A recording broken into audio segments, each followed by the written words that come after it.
Very good morning to you, and thank you for joining us this morning as we get into a number of things that we'll be talking about today. We're very glad to have you in the room this morning.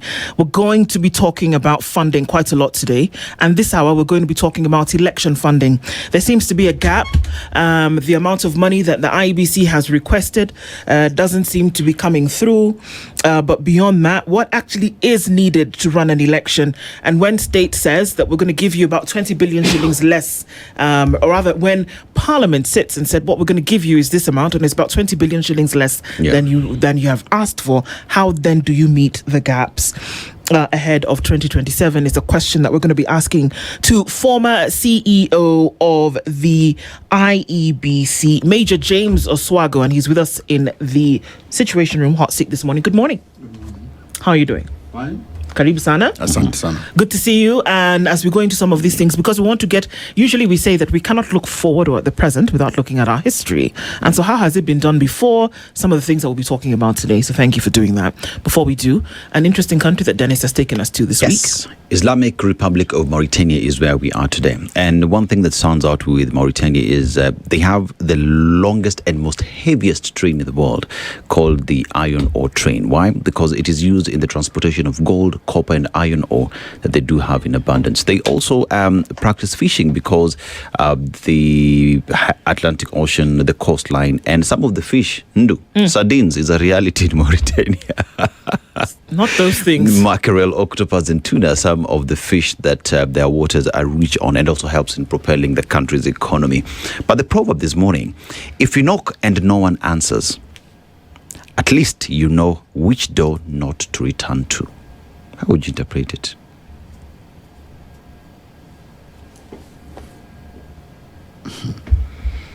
If you knock and no one answers, at least you know which door not to return to. I think that's it, that it means that not getting the result should not deter you from trying to get the result. Yeah, it's true. An impediment is temporary, but stay focused. Oh, you think you should keep knocking on this door? Somebody might open it. You already found you're already in the right door. You are knocking, they're not opening. With perseverance, with persistence, and knocking rather louder or knocking less loudly, the door will be open. Okay. It will be different if you went to the wrong door. Well interpreted. All right. Interesting how different interpretations make you look at it differently. For sure. Yeah. That's the nice thing about the human mind is that it works in different ways. Well, let's look at a number, 61.7 billion. That's the amount of money that IEBC made in terms of a request for the purposeful and impactful optimal conduction of the general election 2027. Now, whether they're going to get this money in its totality then has come under scrutiny. Parliament was very clear as a legislative body and a budget-making body when they had sittings, and they said, well, okay, maybe we can give you 40. So when you hear something like that, how does it dampen or how does it affect the runnings of an election where you make a budget? Let's start off with what this budget then is essentially entails and what it's meant to be for.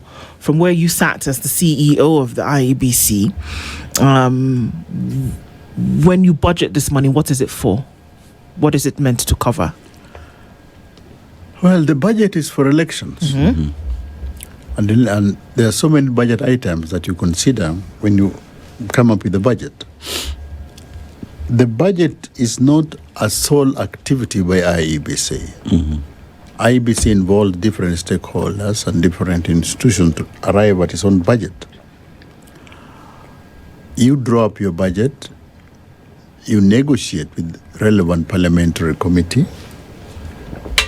At the end of the day, then they assign to you what they think is reasonable. That is the way it has been done in the past. But does that secure for IEBC the financial autonomy that it requires? In my view, it doesn't. Should there be an audit process? Should there be an external process that also looks at a budget proposal by IEBC and perhaps rationalizes what IEBC wants to do. For instance, in the current budget proposal, contained therein is about 5 billion or 15 billion of unpaid bills. And the bulk majority of those unpaid bills, 5 billion, is in legal fees. So does somebody from outside have to come and say, how did you arrive at this huge amount of legal fees and audit it? Yeah. Or do we expect Parliament simply to sit there? IEBC tells you this year we have 10 billion budget legal fees and paid.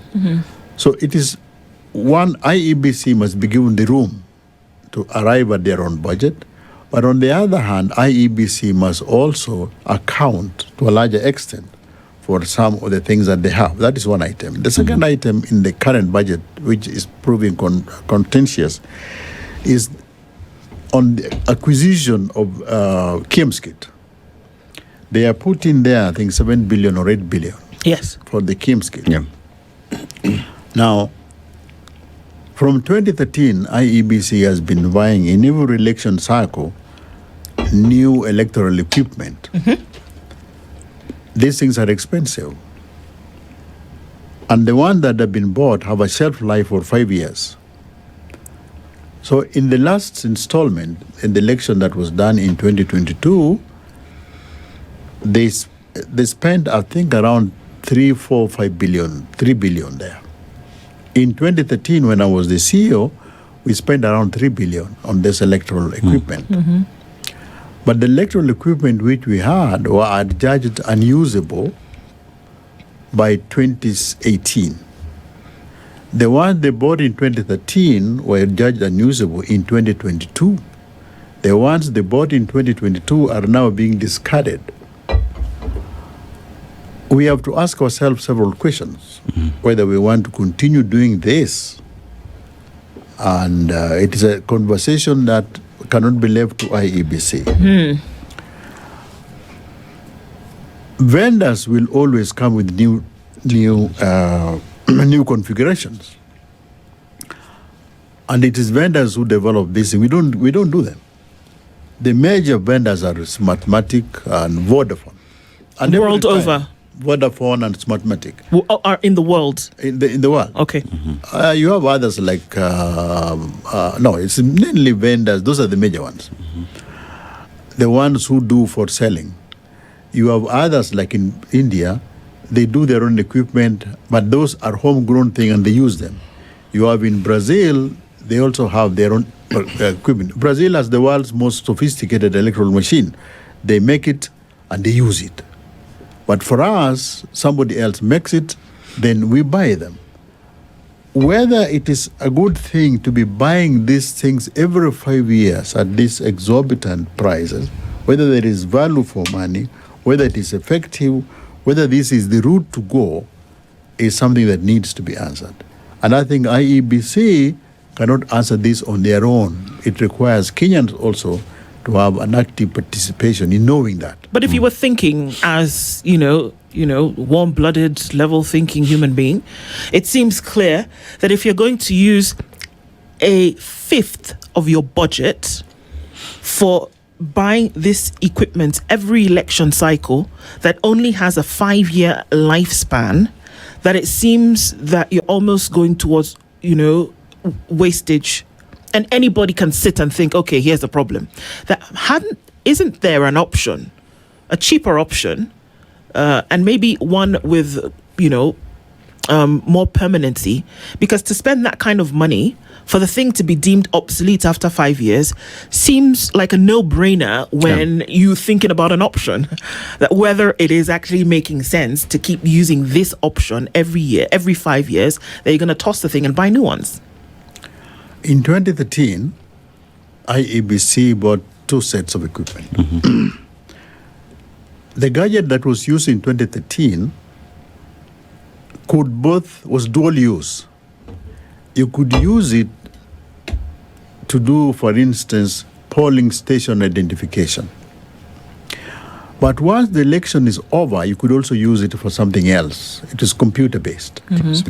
And in fact, when the election of 2013 was over, The Kenya government donated that equipment to be used in Burundi. The Kenya government also donated that equipment, or forced IEBC, or persuaded IEBC to avail that equipment to be used in schools. So you have dual-use equipment. That is one way of maybe thinking about it. But the one that we are having now, like the KIMS kit, it is exclusively for elections. Once you've done an election, you have no option but throw it away. Buy another one, then that also becomes junk. We have to ask ourselves whether that is the right way to go. The other question, the other thing that is implicit in what your question is, do we really need these things at all these stages? Are there some parts of the electoral process which can be less digitized? Where are the sections or the positions of election which must be digitized? Are there those portions which can be less digitized? I'll give you an example. The voter register is the most critical equipment or asset that IEBC has. Mm-hmm. So you digitize the voter register. When you digitize the voter register, it means you are purging the voter register of dead voters. You are purging the voter register of foreigners, people who are not supposed to be there. So it is important for you to have a digitization mechanism to make sure that the integrity of the voters register is up-notch. You cannot do without digitization there. Mm-hmm. What about results transmission? For example, you voted in a polling station and you want to have this thing transmitted through some electronic means. Do you really need that? Okay. Voter identification. Voter identification means at the polling station, there has to be a digitized mechanism for identifying that the person who is walking into the polling station to vote is actually the individual who registered.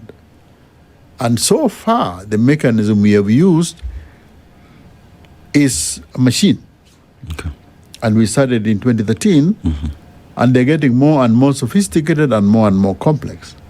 Can we find a different way of doing it? I mean, if you look at the gadgets that you talk about, they are majorly computer-based. And I'm going to use an example of my phone, right? I can use this phone for like 7-8 years. And if I want to access it, it's just my fingerprint, and I will always access it. One asks the question then, if it's computer-based and we in one way or the other we understand the technology around it, why not requisition for something that will go beyond 5 years or beyond an election? Because it does exist in the market. So why, if you look at what India is doing or what Brazil is doing, are their systems going beyond a single election? And if we have examples of electoral materials that are going beyond a single election, why settle for one that is only used for 5 years? The one in India is used for multiple elections. Mm-hmm. But they developed it. Mm-hmm. And it's a long history of development. Initially, it was their own prototype. Mm-hmm. And once they've developed it as India, they allowed it to be tested within India. Mm-hmm. And they took the machine to, India has got an institute called Institute of Technology. Those are some of the best technology mm-hmm. schools in India. It was given to these institutions to subject it for testing. And those institutions did the testing and said, these things cannot be rigged. It is only after that they now use it, they now utilized it mm-hmm. for mass usage. All right, it is their own. And it took about 10 years or so mm-hmm. for it to be developed, to checked and rechecked and rechecked. And they found out now they could use it. Mm-hmm. It is multi-use. Brazil has what the world's, like I told you, most sophisticated machine. The Brazilians developed it themselves. Once they developed it, the issue arose, who will certify that machine as beyond rigging? Mm-hmm. They settled on the military. And the military looked at the machine, and the military said, yes, this cannot be rigged. But that does not mean that even in Brazil, they have not had complaints. The last president of Brazil, called Jair Bolsonaro, who was elected using the same machine, even before he was elected using the same machine, and after he was defeated using the same machine, he kept on complaining that that machine was amenable to manipulation. Why? His main grouse was that it didn't have a paper trail. But it is their own, all right? And he was specific, this thing doesn't have a paper trail, all right? That was their own, his own grouse. So that is in Brazil, and that is the case in India. In our own case, we have no role at all in the technical development of these machines. But the Kenyan political psyche is that we believe the more sophisticated machine, the better to solve our electoral problems. So we must have a conversation which cannot be left to IEBC to arrive at what I said earlier, a decision as to what are those parts of our electoral process that we want digitized, what are those that we don't want digitized. Two, if we must digitize them, then what kind of digitization? Something that is at the level of our sophistication. All right. And mainly is, these things, you can't repair them. It is brought to you and you use it. Once it is done, you dispose of it. And they don't even, most of these people don't even use these things in their own countries. Okay. So that last thing that you said, the people who are selling it to you don't use it in their own countries. And so that speaks about efficiency. Because we're not just talking about the ability of this machine to produce a result when you vote in the Kim's kit, but we're talking about efficiency all around in terms of how you spend your money. Are you getting value for your money? And then are you assuring that there's longevity or sustainability in this process? It would appear as though this is another opportunity for us to look at how we then often are on the other side. We are the receptors. We are receiving something which has been deemed inefficient in other countries.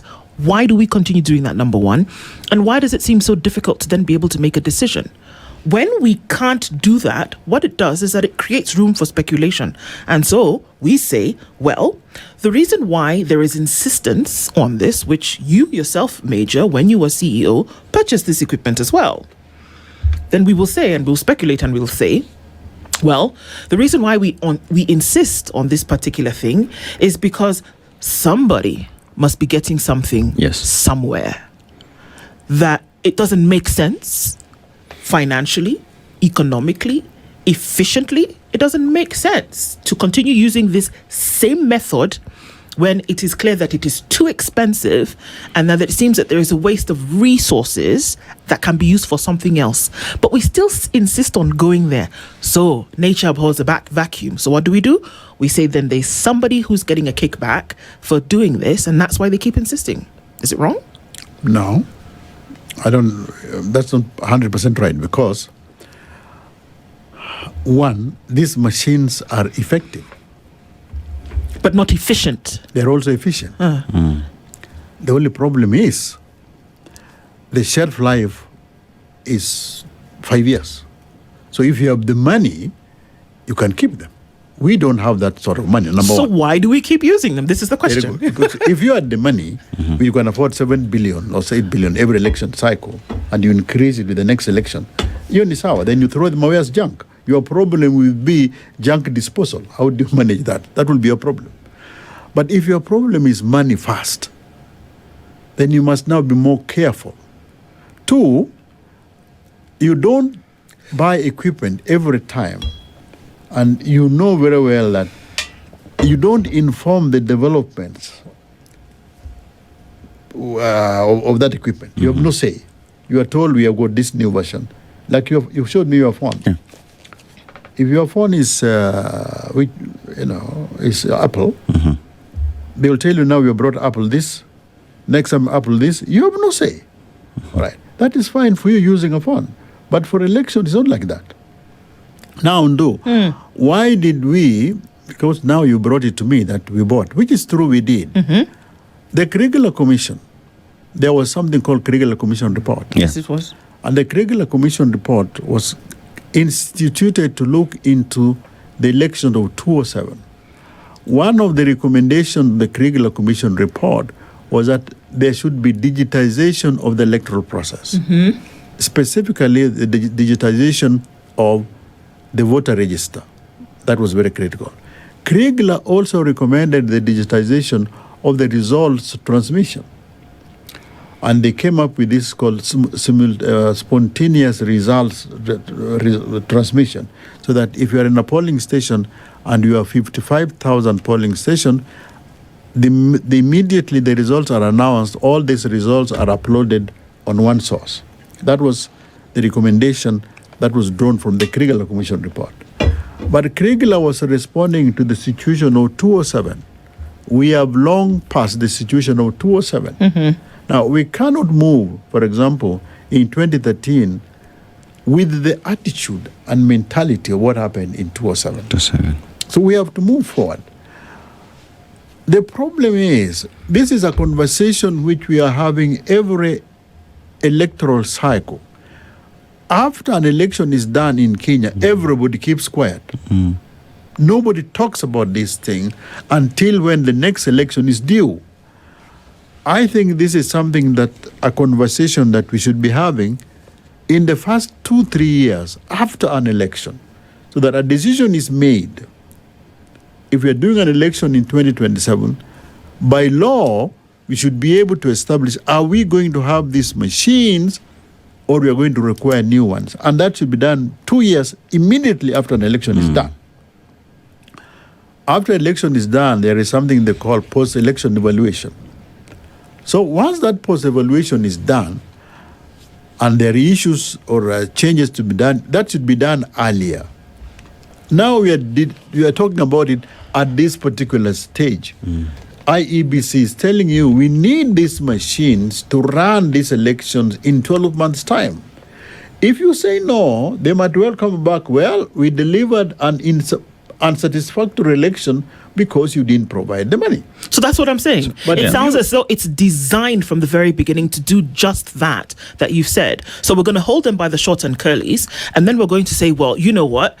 Any conversation that has been had in this room, Major, we've talked since the last 2 years about a cheaper option for an election in this country. Yeah. It has been a conversation that has been ongoing, but you know what? It's ignored until the last minute when IEBC goes before Parliament and says, well, you know what? Pony up 61.7 billion shillings for us to deliver an election. If you don't, then we're going to come back to you and say, but we told you to do this and you didn't. Do you see? Not that the conversation is not being had, but the conversation is being actively ignored until you get to crunch time, which leads us back to what I've said. Is it by design? Because if I was really invested in delivering an optimal, effective and efficient election, guess what I'm doing? I'm listening to views. During the cycle, I'm listening to views and I'm saying, okay, what can we do? Not after the fact. You've already spent the money. You've already thrown the machine away. So if somebody can have the conversation, but if you're not listening and or implementing, this is where we have the problem. And it's not about to go away. I think we need to rise to that reality that it's not about to go away until you have listening, actively engaged parties. It's not just about running an election and saying, okay, well, let's fill in all the holes, but are you actually invested in optimizing the experience? And I think for the last 10, 15, 30 years, it's not been done. So who is going to bell the cat to say, come on, Kim's kit that we spend 7 billion shillings on and then we throw it away after 5 years? It's a no-brainer, James. Throw it away? It doesn't make sense to anyone. So why is it so difficult to make that decision? That attitude permeates other aspects of IBC. So you don't blame IBC. Let me tell you why you don't blame IBC. One, when the political class wants IBC to do something, they don't have any hesitation. They will go to this NADCO 1, NADCO 2, NADCO 20, and they'll make resolutions that affect IEBC.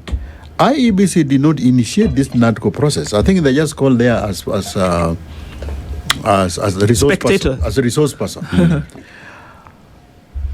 Take, for example, between 2018 and 2022, do you know that for all that part, IEBC was run by Chebukati and two other commissioners. For almost 4 years, IEBC did not have the 8 commissioners that it should have. It had 2, chairman and 2, for 4 years. The government recruited the last commissioners 1 year, less than 1 year before the election of 2022. Whose responsibility was that? Chebukati, who was the chairperson of IEBC, wrote a letter or a memo, sometimes, I think, just before the election of 2017. And he was complaining about the conduct of his own commissioners. He said 2 or 3 commissioners had absconded duty. But these commissioners had written a letter to the office of the president. Chebukati was saying, I don't see them reporting to work, and was requesting, have they resigned? He didn't know. Now, somebody within the entire superstructure of the Kenya government must be responsible for knowing IEBC does not have a full complement of commissioners. Let's recruit. The reason I know that is when it suited the political system to recruit the commissioners 1 year before, they did. It's not Chebukati who said, now recruit. So there is a lacuna somewhere. There is a belief that the things as happening in IBC are good to serve certain purposes. One, when IEBC was running without one full complement, surely that should have concerned somebody in government. Part of the reason could be that no particular ministry or individual is dedicated to oversight IEBC. That could be that. The other one could be that we lose interest in the affairs of elections after an election. And this interest is rekindled halfway to the next election. But whatever the case, Kenyans need to have a conversation of number one. What kind of the equipment do we want to use in our elections? What level of sophistication and what can we use? I mean, that conversation transcends IEBC alone. IEBC can lead it, but it transcends IEBC. Okay. Yeah, and Major, there's something that you said earlier that where we purchase this equipment, them themselves don't use it. And that alone points to anyone would ask, what is the credibility of this equipment when it comes to handling the election if the people who are selling them to us do not use it? That is question number one. But that notwithstanding, when you look at IEBC, there is the commission, then we have the secretariat. And the secretariat are what many describe as the MVPs of IEBC. Why? Because even when we talk about the procurement processes, it is the secretariat that does this through the CEO, right? And if the secretariat itself continues to be there, whether we have commissioners or not, secretariat is still intact. And conversations around procurement of equipment should continue. And Kenyans have been having these conversations. We have blockchain technologies that are there that have been presented to IEBC. But those conversations end at just that. They have been presented and no one picks it up. So is IEBC, as many would say as well, an accomplice in this bad behavior of using technology that is discarded, yet we have our own local-led research and development on how we can have an election that will address our problems as Kenyans? Well, the secretariat in IBC, I think, is very capable and very effective. But they must be led by commissioners. There is something that happens in IBC. I followed when I was in IBC. we had commissioners that came in with IIEC, it was called Interim Independent Election Commission. It had its own batch of commissioners. Then after 2010 promulgation of the Constitution, there's a new batch of commissioners. Then when Chebukati came along, he had his own new batch of commissioners. 4 resigned, and thereafter new ones came. And now we have with newly minted ones, which are going to run this particular election. One feature with the commissioners is a commissioner comes to IEBC not knowing an election at all. Within a week, he becomes an expert. But there is an organization called International IDEA. Yeah. International IDEA is like one of the leading bodies in running election in the world. And they provide guidebooks and best practices. And according to their own election handbook, it should take 2 years for a person who has been appointed a commissioner to be sufficiently qualified to run an election. In other words, there is a long process of induction. There is no university you go to, apart from, I think, the University of South Africa. They were seeking to find some joint program with election. But there is no other place you go to in the world to run an election. How do you become proficient in an election? You become proficient in an election through a process of accumulation of experience, by exposure. So you have people who are newly minted as commissioners. They walk into IEBC, and the next week, with the privileges that they have and the power that they have, they're experts. This contributes a lot to the running of election. And I think this is why there was a gap. There was a separation of duties, which said you have the secretariat and then you have the commissioners. Yeah. But the moment this legislation came up, we ran into headwinds because some people saw it as 2 centers of power, that the CEO thought he had a territory to protect, and the commissioners also thought because they have political accountability, they didn't see that there is a territory that was exclusively to the CEO. We need to find a way of harmonizing that so that it is one body, either by making the chairman an executive chairman. Let us not pretend about it. You just talked about the Secretariat doing procurement. In theory, that is true. But that's not the reality. No CEO will go there buying equipment from South Korea without the chairman saying so, or without commissioner saying so. They do take part. But when something goes wrong, commissioners will say, ours is 3. Policy formulation, oversight, and supervision. If that is the position then, where if something goes wrong, people remove themselves from procurement of these facilities, then one asks the question, then the Secretariat, knowing very well that responsibility will come back to them, especially when it comes to procurement, then that is a territory that the Secretariat has to protect. And I also go further again to look at research and development as a territory that one would say belongs to the Secretariat. You know, I have done my own research, and we have close to 3 individuals in the country today who have their own versions of election technology that would help us address some of these issues we're talking about today. Locally led solutions to our election problems do exist. They have been presented to IEBC, but they remain just being that. So is the Secretariat as well in how we look at it today, because we're talking about this election 2027, is the Secretariat, IEBC, lull in finding solutions that will help us deal with unnecessary spending that does exist? In 2018, there was a lady called Rosalind Akombe. Rosalind Akombe was a commissioner. Yes. At some point, when the courts had ordered a re-election or a runoff, Rosalind Akombe went to inspect ballot papers in Dubai, and then he resigned from Dubai and he went to US. But he wrote something about 100 pages, what he called an exit report. And it's very useful reading because it gives you the insights. It gives you how the Chebukati Commission had been run for about almost 5 years.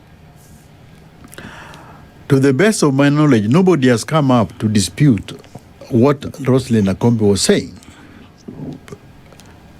If you read that report, you come to the conclusion that at that particular period, for example, Rosalind Akombe says that they would go to meetings, and immediately they leave a meeting, you made a contribution in the boardroom, you would receive a call from some powerful individual in government telling you, why did you say that?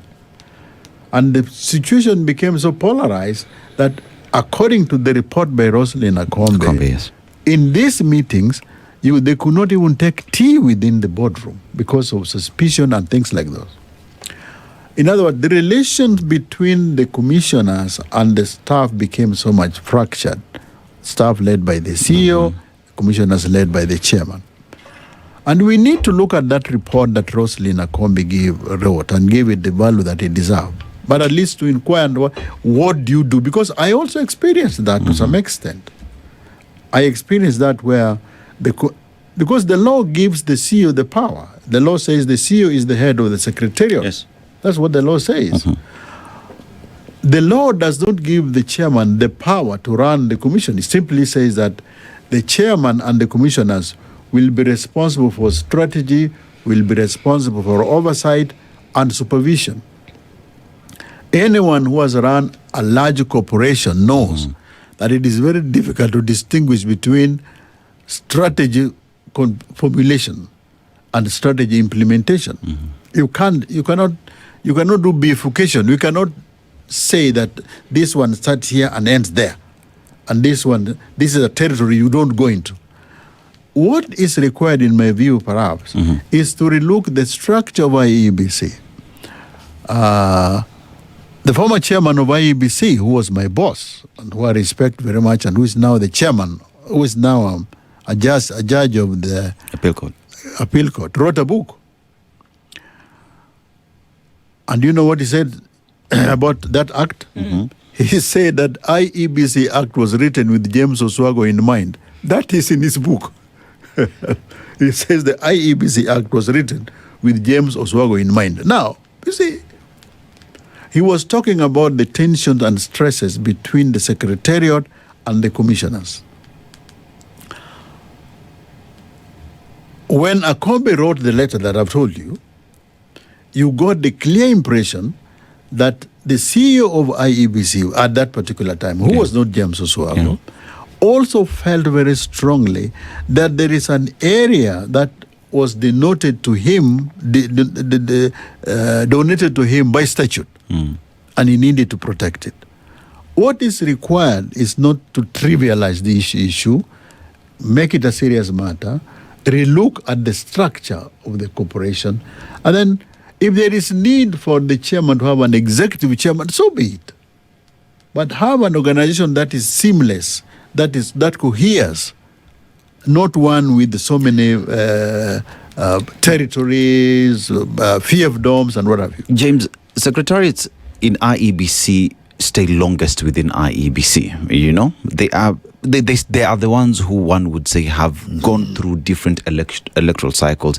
They've looked at the mistakes and have perhaps what one would call solutions that should be implemented for us to have a proper election. Enter the commissioners, and the commissioners, like you've said, enter not knowing anything about the election, but after a week become experts. So with that in mind then, is it about time we start having conversations about individuals who become commissioners and the capability of handling elections? Because if someone has been in the secretariat for 10, 15 years, have managed different elections, clearly they know what it is they're doing, or not as well. But when someone gets in 1 week, become an expert, then perhaps that's a conversations that we need to have in terms of the credibility of people who don't know how to run the election, but are given express powers to run an election.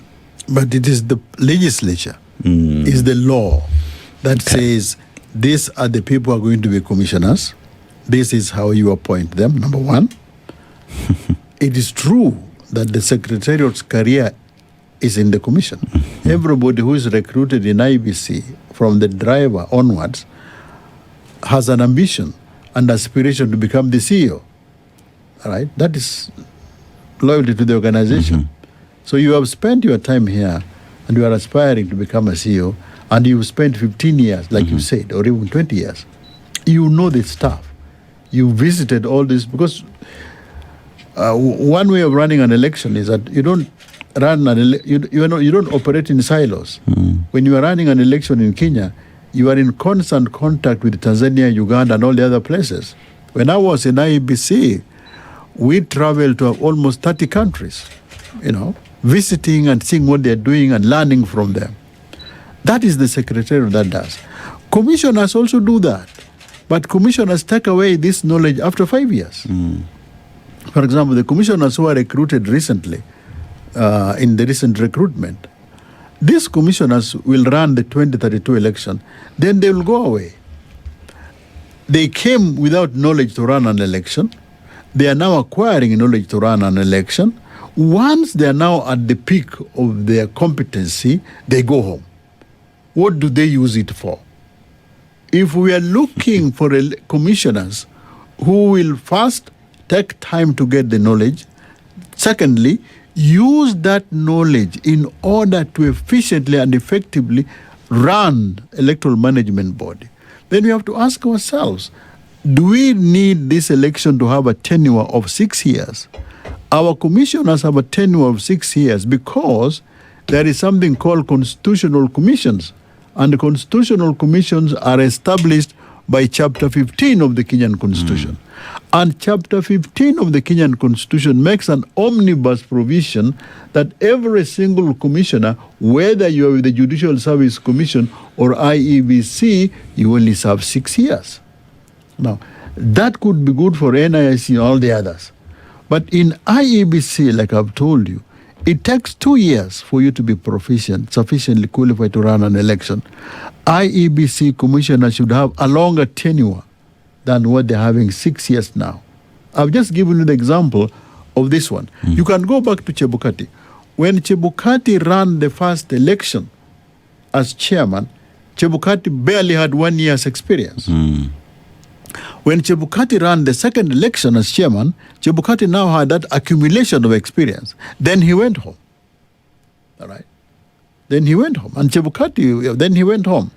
Now, you're having these fresh ones. They came without doing an election. I saw when there was an election in Mombasa, I think there was a by-election in Mombasa, and a commissioner who had been in the commission for a month or so was addressing the press in Mombasa and was speaking as an expert. And it struck me as very strange because where he was speaking, there was an expert from IEBC. And with a bit of humility, he would have said, so and so, yes, answer this question. But now, after they have run this election, they'll have known now how to run an election, right? Because there is no university where you run this election. Then they go home. The problem is bigger than IEBC itself. It is a design issue which needs a larger conversation, and that conversation cannot be led by IIC. The same with the equipment. This is an independent commission. Yes. A constitutionally independent commission. Right. That means that the operationalization of the constitutionally bound elements have to be carried independently, at least led independently by this commission. Is there a problem? And whether it's on the spend, whether it's the operations, whether it is selections, is there a problem with the lived experience of this independence that could lead to some of these problems that we are seeing? Because no matter how you slice it or color it, there are problems that you have to decide. The IEBC is almost told what to do.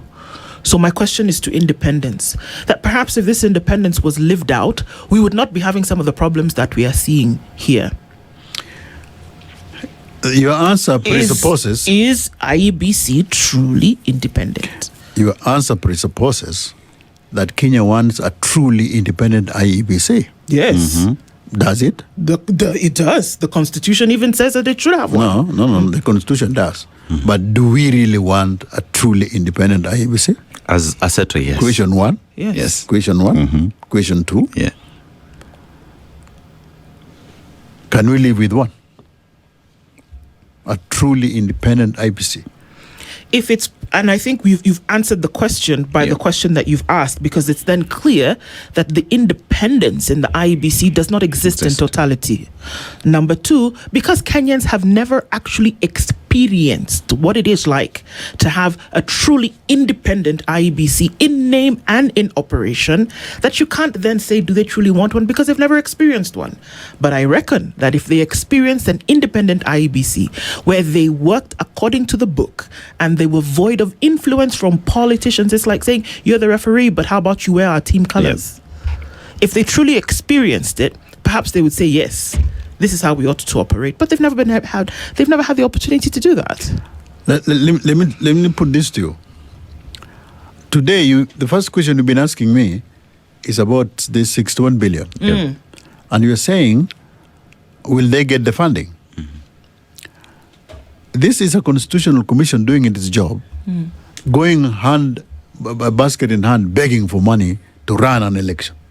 It doesn't have the money.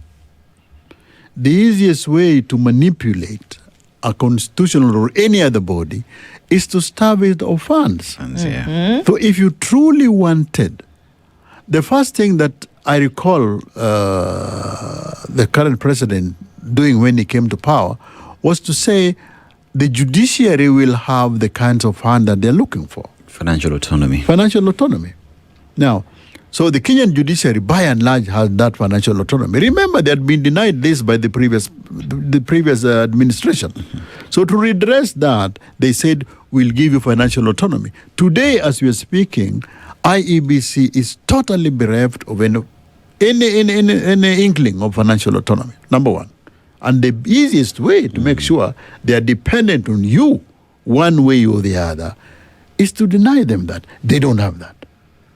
Two, I gave you the example of here's an IEBC with 6 commissioners or 8 commissioners. 4 of them have resigned for one way or the other.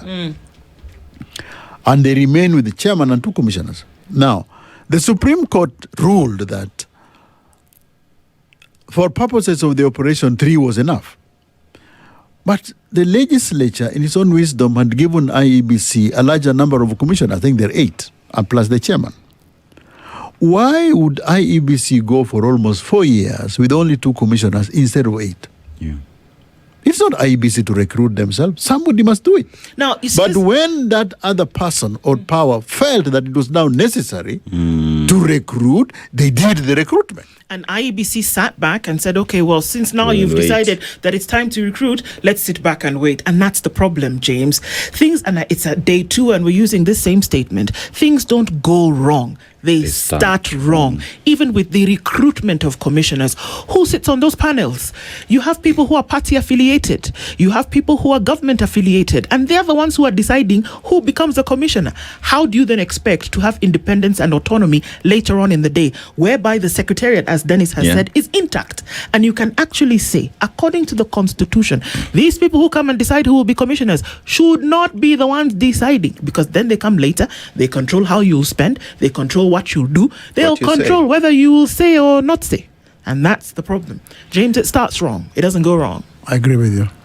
And it's 8 o'clock. And that is why I asked you the question. One day I was in a philosophy class, and we were told, the simpler the question, the more difficult the problem. And he said, for generations, apples were falling from trees and falling down. Nobody asked themselves, why does an apple fall from the tree down? Until somebody in the 17th century related that to gravity. All right, that is Newton. Yes. It was a simple thing. So that's why I asked you earlier on, do we really want an independent IEBC? Question number 1. Question number 2, I asked you, can we live with it? Because if we really want one, then we have to look at the constitutional and legal structure. How do we redo it? Number 2, to say, how do we ensure from finance to everything? Today we say Kenya ran the most expensive election in the world. That is true. But why is it so difficult for us who are complaining that Kenya is running the most expensive election? Why can't we do the necessary intervention and ask IEBC, Towahi, make this one work? But we are waiting until such time that things go wrong, then we say IEBC messed. It started wrong.